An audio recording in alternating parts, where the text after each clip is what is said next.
Hello everyone and welcome to the YouTube channel of Career Vision Academy. सबसे पहले मैं मुस्कान अग्रवाल और करियर विजन एकेडमी की पूरी टीम की तरफ से a very big thank you to all of you for showing us all the love and support you guys did. आज हम पढ़ेंगे chemistry and the role of chemistry in our daily lives. अगर मैं chemistry की बात करूं, chemistry deals with the non living. Chemistry उन चीजों से डील करता है जो एक्सक्रीट नहीं करते, जो रिप्रोड्यूस नहीं करते, जो रेस्पायर नहीं करते, जो ग्रो नहीं करते।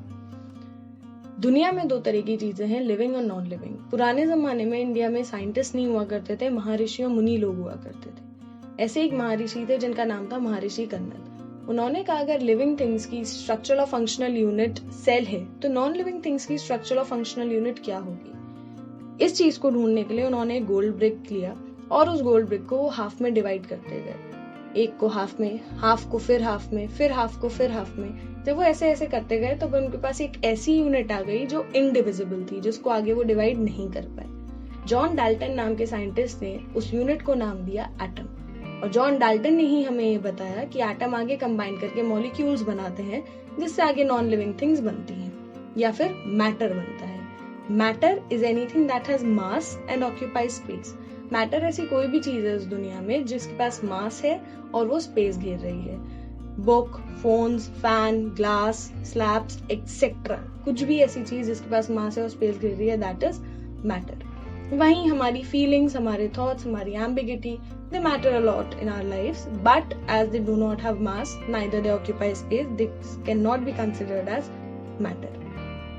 अब आते हैं role of chemistry in our daily lives पे। केमिस्ट्री मैटर के बारे में जानना है, उसकी प्रॉपर्टीज के बारे में जानना है, उसके कॉम्पोजिशन और रिएक्टिविटी के बारे में जानना है।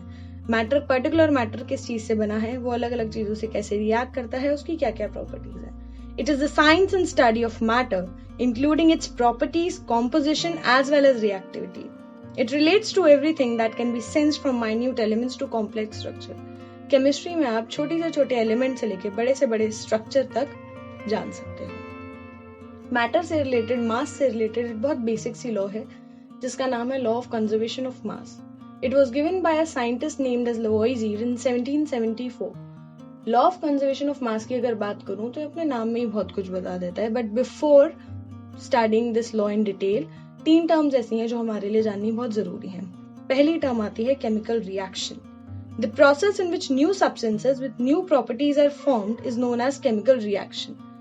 कोई भी ऐसी रिएक्शन, कोई भी ऐसा प्रोसेस जिसमें पुरानी चीजें कंबाइन करके नई सब्सटेंसेस बनाए जिसकी प्रॉपर्टीज डिफरेंट हो, उसे हम बोलेंगे केमिकल रिएक्शन। या फिर कोई एक पुरानी चीज डीकम्पोज होकर अपने कॉन्स्टिट्यूएंट्स में टूट जाए जिनकी प्रॉपर्टीज चेंज हो, उसे हम बोलेंगे केमिकल रिएक्शन। फॉर एग्जाम्पल, अगर मैं एक मैग्नीशियम रिबन को ऑक्सीजन में लेके जला दूं तो मेरे पास व्हाइट कलर का एक पाउडर आएगा जिसे मैं बोलूंगी मैग्नीशियम ऑक्साइड, और क्योंकि उसकी प्रॉपर्टीज चेंज है, we will call this process a chemical reaction.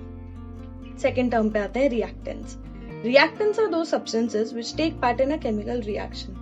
Reactants वो पार्ट्स होते हैं जो इनिशियली एक केमिकल रिएक्शन को शुरू करते हैं। फॉर एग्जांपल, मैग्नीशियम को हवा में जलाया था तभी तो मैग्नीशियम ऑक्साइड आया, यानी कि मैग्नीशियम और ऑक्सीजन हमारे पास जो थे वो रिएक्टेंट्स थे। Coming to the third term, products. Products are those new substances which are formed as a result of chemical reaction. Product वो सब्सटेंसेस हैं जो नई प्रॉपर्टीज के साथ एक केमिकल रिएक्शन के बाद हमारे पास आते हैं। सेम अगर एग्जांपल लें तो मैग्नीशियम ऑक्साइड जो कि एक रिजल्ट की तरह हमारे पास आया था after the whole process, is to be considered as a product. तीनों टर्म समझने के बाद हम आते हैं लॉ पे। Law of conservation of mass अपने नाम से ही सब कुछ बता रहा है। कंजर्वेशन ऑफ मास यानी कि मास जितना पहले था उतना ही बाद में है, जितना रिएक्शन के पहले था उतना ही रिएक्शन के बाद में, जितना रिएक्टेंट का मास था उतना ही प्रोडक्ट का मास है। मास can neither be created nor be destroyed in a chemical reaction. Chemical reaction में ना ही आप मास को क्रिएट कर सकते हो, ना ही आप उसे खत्म कर सकते हो। In a chemical reaction, total mass of product is equals to the total mass of reactant. जितना मास प्रोडक्ट का होगा उतना ही मास रिएक्टेंट का होगा। एग्जाम्पल के लिए ले लेते हैं, अगर मैं 100 ग्राम कैल्शियम कार्बोनेट को बर्न करूं, डिकम्पोज करूं, और मेरे पास 56 ग्राम्स ऑफ कैल्शियम ऑक्साइड है और 44 ग्राम्स ऑफ कार्बन डाइऑक्साइड है, जिसका अगर मैं सम करूंगी तो again it is 100 grams. This proves कि जितना मास रिएक्टेंट का था उतना ही मास प्रोडक्ट का आया। जब हम रिएक्शंस को बहुत ज्यादा मास के संग करते हैं, जब हमारा 100 ग्राम से 1000 ग्राम या 2000 ग्राम बन जाता है, तो एटमॉस्फेयर में डिकम्पोजिशन के दौरान कुछ परसेंटेज ऑफ मास खो जाता है, इवेपोरेट हो गया, खो गया एटमॉस्फेयर में, it is some energy is lost in the atmosphere, लेकिन वो नेग्लिजिबल होता है। अगर मैं 1000 ग्राम को जलाऊंगी तो हो सकता है मेरे पास 999.8 ग्राम्स आ जाए, विच इज नेग्लिजिबल। जो 0.2 हमारा गायब हुआ है वो नेग्लिजिबल होता है, इसलिए we do not count that. ये हमारी थी law which says that total mass of the product should be equal to the total mass of the reactants always.